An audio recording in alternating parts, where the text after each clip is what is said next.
I'm kind of new to thinking this way, and I can feel everything feels right with what you're saying. Does it work physically too? Yeah. I have chronic pain. Yeah. And when I live with pain all the time, how do I unthink the pain? Well, it is harder. Just like with our friend, it's harder to have an occupation where she's focused continually on something that we're encouraging her not to think about for a while. And so when something's hurting in your body, it's hard not to notice it. So look at it this way. You're going to like this. So let's say that your goal is to have a whole lot more money than you have. And your logic tells you that it's not just going to fall into your bank account today. But you could, in 5 or 10 minutes of conversation, you could find the feeling or the essence of prosperity. So you could accomplish the feeling of prosperity even though the reality, the manifested actualization of money hasn't come yet. Does that make sense? So you could have physical pain, which is the same thing as the absence of the money, and focus upon or find the feeling place of alignment and freedom from that pain. It's like calling pain the manifestation of something that you are changing the vibration of. We like that analogy. If you can feel rich when you don't have any money, you can feel pain-free when you've got pain. It's the same process of thinking. It's just a little harder when it's so up.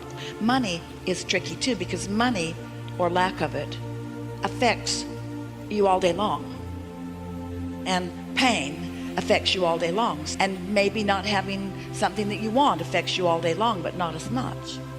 So you have to use the power of your mind. You have to be a little more disciplined. You have to be a little more decided. So we're going to tell you some things about pain that we think will help you a lot. If you have resistance, if you have a belief that is contradicting a desire, you're going to feel negative emotion about it. And the more you want the desire and the more you don't believe it, the stronger that resistance is going to feel. So if you've got resistance, if you've got that negative emotion within you, which is simply the indication that you're not up to speed with who you really are, you're holding yourself back. Part of you is gone and the other part of you isn't going, which causes this tug of war, which is what the feeling of negative emotion is. If you've got negative emotion and you don't recognize it and do something to soften it, it will get bigger. It will become more and more and more and more and more, and eventually it becomes physical pain. Physical pain is just an extension of, it's an indication of resistance. But it's not very helpful to someone to say, well, your pain is because you've got resistance, get rid of it, because if you could get rid of it, you would. But it is helpful to know that you can do something about it. And the thing that is most important for you to understand, most people think that when they have physical pain, that there must be something really, really big and important that they are denying. And that is rarely the situation. What it is a whole bunch of things that you care about that you're just denying.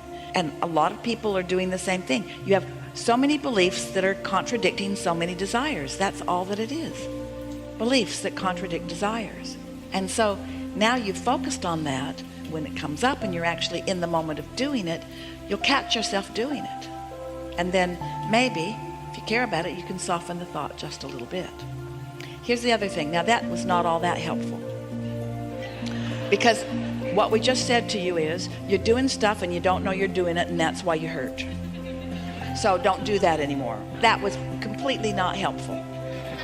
But it is the basis. It's important to understand that. So in that way, it has the potential of being helpful. It's just not helpful yet. But this will be helpful right away. In the same way that we're talking to you about your open circuit relative to something that you want, your body has trillions of cells that are consciousness, that are open circuits. And when the circuits in your body are open to each other and to the impulses that are coming from your central nervous system and from your thinking system, in other words, when your circuits are open, you thrive. Open circuits are what make you intend to pick up that glass of water and be able to do it. It's what makes your body respond to your thought. Those are open circuits, you see.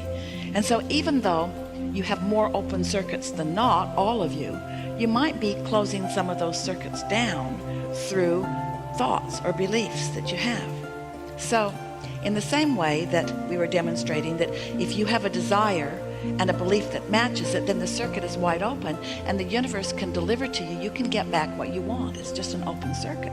But if you want something that you don't believe, then it's like electrocuting yourself and you don't get it back and it doesn't feel good, and the result is negative emotion. Stronger result than negative emotion is physical pain, which means pain always means this: the cells of your body are requesting things that are being offered that your resistant thought is keeping them from receiving. So pain means, first and foremost, help's on the way. It means the cells are asking because they know how to stay in balance. The cells of your body are so brilliant. They are such genius consciousness. Think about it. Do you ever think about your body? How incredible it is? You don't lie in bed at night and keep your own blood pumping. You don't make that a conscious thing that you do. There are so many things that you call unconscious success in your body that the cells of your body are tending to. And the cells of your body are regenerating. They're becoming new over and over and over again.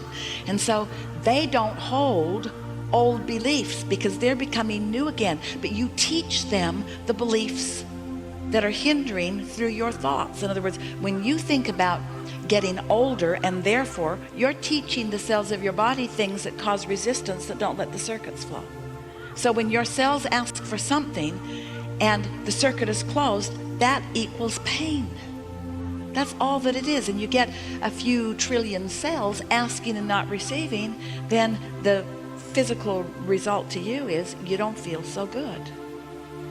Did you hear us when we said it's not a big thing?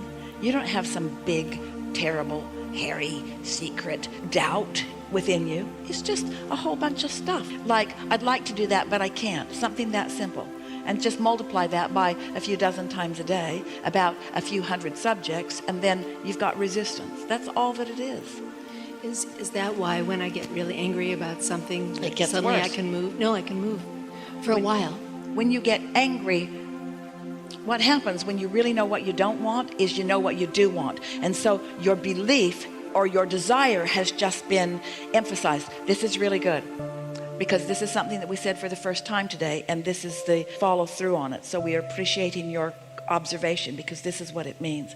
You know, earlier when we said to you that if you've got a very clear desire, it doesn't matter what you believe. So when something happens that really made you angry because you knew you really didn't want it, it made you know you really did want it, and for a moment the energy really flowed in a powerful way. Yeah, the desire was dominant for a moment, as you said, for a moment. Yeah. So I don't want to stay angry all the time, huh? Well, beats hurting.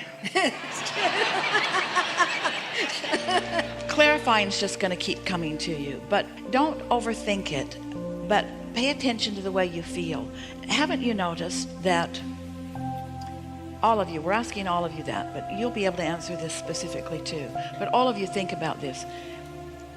Isn't one of the most uncomfortable moments that moment of indecision? About anything. Should I do this or should I do that? That uncomfortable decision, it's kind of like you're just sort of paralyzed. And then isn't the opposite true when you've decided something? When you decide something, don't you then feel like getting into motion? Don't the ideas begin flowing? Doesn't the magic start happening once you've decided about something? And so the same thing is true about this. The helpful things that we've given you here. First of all, there's not anything big that's gone wrong. You don't have some big belief that is hindering you. You just have, like almost everybody else, a lot of hindering thoughts about things that do matter to you. And our friend who said earlier, I just decided not to care. I just accepted that I was probably not going to get called on. And there was such power in that, because as soon as she accepted that she wasn't going to get called on, she let go of the struggle of that. And when she let go of the struggle, the resistance went away, and the light around her, it was like suddenly she turned a beacon light on that took our attention right to her. When you decide that you're just not going to worry about the physical discomfort, you're just not going to worry about it. You're not going to exaggerate it. You're not going to try to explain it to anybody. You're just going to accept it. You're just not going to try to make a big thing about it. You're just going to accept it. You're just going to accept it. Just accept it without trying to change it, without wondering how it got there, without feeling like you did something wrong, without turning it into more. It just is, and it's okay. Well, it just is, and it's okay. That feeling of it's okay diffuses so much. One day, not too long ago, Esther was in a hotel like this, and she was going through the kitchen back to her suite on the segment of refreshment, and she rides the service elevator because it's a more direct route up. She doesn't bump into so many of you. So she got on the elevator with a man who belongs on the elevator because he works back there, and he saw Esther and knew she didn't belong. And so he explained to her, there's another elevator for you. And Esther's looking at him. It was so sweet. And then his next words were, but you didn't know. But you didn't know. And Esther just wanted to lick his face. She just wanted to wrap him up. She felt such tenderness and such understanding from him, not wanting to make her wrong. And she thought, oh, this is the most delicious moment that I think I've ever stood in, where I'm doing something totally off limits and totally inappropriate. I could not be doing anything more wrong in this moment than being on the elevator with all the dirty clothes. But you didn't know. But you didn't know. And this is the way we want you to feel about anything that isn't going the way you want it. You didn't know that the cells of your body are communicating with each other, and you didn't know that you were blocking them with your negative thoughts. You didn't know. You just thought your negative thoughts were just negative thoughts. And you also thought that they were logical negative thoughts, and that they were understood negative thoughts, and that they were commonly thought negative thoughts. You didn't know. But now you know. Now you know. In other words, now you know. Esther explained to him, they gave me permission for this. And then she wanted to give back to him. She said, but you didn't know. Just giving everybody the benefit of the benefit of the benefit. Give yourself the benefit of the doubt. Everything's all right. And the cells of your body know that everything's all right. And the cells of your body are not letting you down. They're asking for what they need. And in that softer vibration, see that? See that? You got that? You know what that is? You feel that? That's your confirmation. That's your inner being saying to you, you didn't know, but now you know. Did you feel that on your cheek just now? Yeah. You're not having a stroke. Lots of things like that. That's you releasing enough resistance that you're allowing energy to flow where a moment ago you weren't allowing it to flow. You're going to begin feeling a lot of twitters. Yeah. It's a good thing. It is a very good thing. Enough? Thank you. Yeah.